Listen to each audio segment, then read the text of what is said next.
आप सबों का लर्निंग ऑन ट्यूब पे। और आज इस चैनल पे आइए हम लोग संवैधानिक विकास के अंतर्गत कुछ अन्य महत्वपूर्ण टॉपिक्स को पढ़ लेते हैं। आज हम लोग पढ़ेंगे अगस्त प्रस्ताव के बारे में। अगस्त प्रस्ताव जो कि संवैधानिक विकास के चरण का ही एक और दूसरा चरण था, दूसरा नहीं मतलब कि इसी में एक चरण था यह अगस्त प्रस्ताव। तो अगस्त प्रस्ताव की पृष्ठभूमि पहले देख लेते हैं कि किन परिस्थितियों में यह आया था। अक्टूबर नवंबर 1939 का समय चल रहा था। प्रांतों के मंत्रिमंडल ने इस समय अपना त्यागपत्र दे दिया था। प्रांतीय मंत्रिमंडल ने त्यागपत्र दे दिया था इस समय, लेकिन इसके बावजूद कांग्रेस ने ब्रिटिश सरकार पर दोस्ती का हाथ बढ़ाते हुए ब्रिटिश सरकार की ओर अपना एक प्रस्ताव भेजा, एक प्रस्ताव दिया कि केंद्र में एक राष्ट्रीय सरकार की स्थापना हो। राष्ट्रीय सरकार की मांग करते हुए कांग्रेस ने अपना पक्ष बताया कि केंद्र में एक राष्ट्रीय सरकार की स्थापना हो, और इस स्थापना की मांग को लेकर के कांग्रेस के प्रतिनिधि ब्रिटिश सरकार से मिले। लेकिन भारतीयों की इन मांगों को ब्रिटिश सरकार ने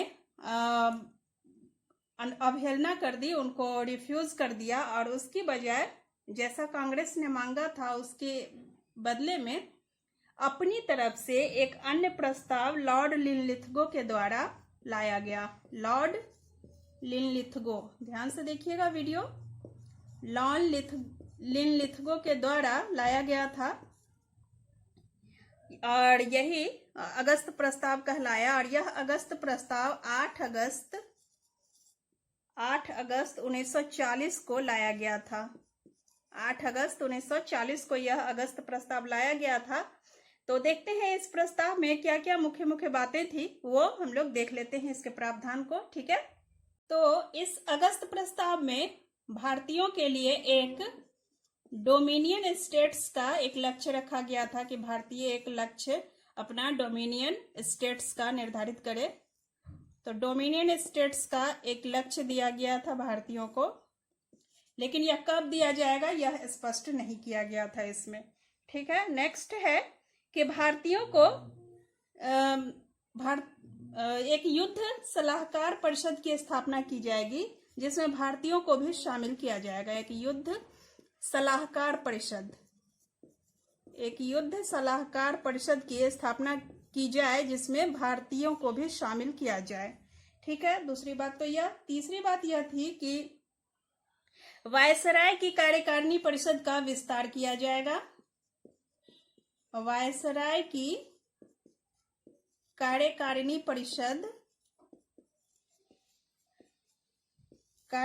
परिषद का विस्तार किया जाएगा। ठीक है, और चौथा इसमें था, चौथी मुख्य बात यह थी कि युद्ध के पश्चात एक संविधान सभा का गठन किया जाएगा। संविधान सभा का गठन, और यह संविधान सभा कब होगा? तो युद्ध के बाद। अभी आप पहले युद्ध में हमारा साथ दो, युद्ध के बाद हम आपको संविधान सभा के गठन के लिए अनुमति देंगे। ठीक है, ऐसा इसमें कहा गया अगस्त प्रस्ताव में। इसके अलावा 4 हो गए, कुछ और भी प्रावधान थे तो वो भी देख लेते हैं। और अल्पसंख्यकों को आश्वस्त किया गया कि ब्रिटिश सरकार ऐसी किसी भी संस्था या संगठन को शासन नहीं सौंपेगी जिसके विरुद्ध सशक्त मत हो। ठीक है, अल्पसंख्यकों को भी इसमें आश्वासन दिया गया यह कह करके कि सशक्त मत वाले किसी भी संगठन को ब्रिटिश सरकार सत्ता हस्तांतरित नहीं करेगी। तो अल्पसंख्यकों को भी आश्वासन इसमें दिया गया, अर्थात उनका भी विश्वास जीतने की कोशिश की गई। नेक्स्ट है इसमें कि इस आधार पर कहा गया कि भारतीय सरकार का सहयोग करेंगे। भारतीयों को सरकार का सहयोग करने की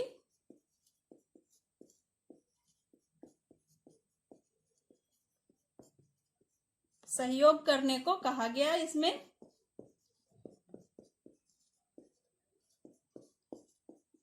तो यह सब बातें थी, लेकिन इन आधार पर जो वायसराय लिनलिथगो का यह प्रस्ताव जो था, यह भारतीयों की इस पे क्या प्रतिक्रिया रही। भारतीयों ने कहा कि यह भ्रामक स्थिति पैदा करता है, किसी भी तथ्य के प्रति स्पष्ट नहीं की गई है बातें, किसी भी बात के प्रति स्पष्ट मत नहीं दिए गए हैं। इस प्रस्ताव द्वारा द्वितीय विश्व युद्ध में भारतीयों का समर्थन तो प्राप्त करने के लिए कोशिश की जा रही थी, लेकिन भारतीयों के हित में कोई भी तरह का प्रावधान नहीं किया जा रहा था। और जो कुछ भी है वो युद्ध के बाद, अगर भारतीयों के लिए एक संविधान सभा का गठन की बात भी की गई थी, तो वह युद्ध के बाद की बात की गई थी। तो युद्ध के बाद ये अब भारतीय अधीर हो रहे थे, युद्ध के बाद तक वे रुकने को तैयार नहीं थे। ठीक है, और भारतीयों का समर्थन प्राप्त करने की कोशिश उनकी इस तरह से बेकार हो जाती है। अब भारतीयों के मन में यह भी हुआ कि अल्पसंख्यकों का जो इन्होंने आश्वासन दिया, इसमें संविधान सभा का गठन करने का जो बात किया था उन्होंने, इस संविधान सभा में रक्षा, अल्पसंख्यकों के हित, राज्यों से संधियां और उसके अलावा अखिल भारतीय सेवाओं इत्यादि मुद्दों पर भी भारतीयों के अधिकार का पूर्ण ध्यान रखा जाएगा। यह बात जो उन्होंने कही थी, इसी चीज को लेकर के और भी ज्यादा संशय था कि इसमें सारी बातें स्पष्ट नहीं की गई थी। हो न हो इसके द्वारा भारतीयों में सांप्रदायिकता का जहर घोला जा रहा है, ऐसा भारतीयों को अब विश्वास हो चला था। कांग्रेस को ऐसा विश्वास हो चला था कि अब सांप्रदायिकता का जहर अब ज्यादा मात्रा में सरकार घोलने की कोशिश कर रही है। इसलिए कांग्रेस ने इस प्रस्ताव को अस्वीकृत कर दिया। कांग्रेस के द्वारा यह रिफ्यूज कर दिया गया इस प्रस्ताव को। ठीक है, कांग्रेस ने अस्वीकृत कर दिया इसको। तो अब कांग्रेस ने अस्वीकृत कर दिया, मुस्लिम लीग की क्या प्रतिक्रिया रही? तो मुस्लिम लीग ने भी इसको अस्वीकृत किया। अब मुस्लिम लीग ने किस लिए अस्वीकृत किया? तो मुस्लिम लीग का जो मांग था, मुस्लिम लीग की मांग थी अलग से पाकिस्तान राष्ट्र की स्थापना। तो अलग पाकिस्तान राष्ट्र की स्थापना के बारे में इस अगस्त प्रस्ताव में कोई भी बात नहीं कही गई थी, और इसी बात के आधार पर मुस्लिम लीग ने भी इसका विरोध किया था और इसको रिफ्यूज कर दिया गया था। तो इस तरह से अगस्त प्रस्ताव भी एक तरह से विफल ही साबित हुआ। अब चलेंगे क्रिप्स मिशन पर। क्रिप्स मिशन में क्या था तो वह भी देख लेते हैं।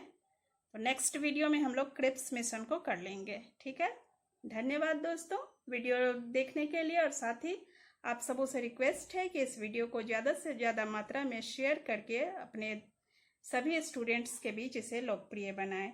धन्यवाद।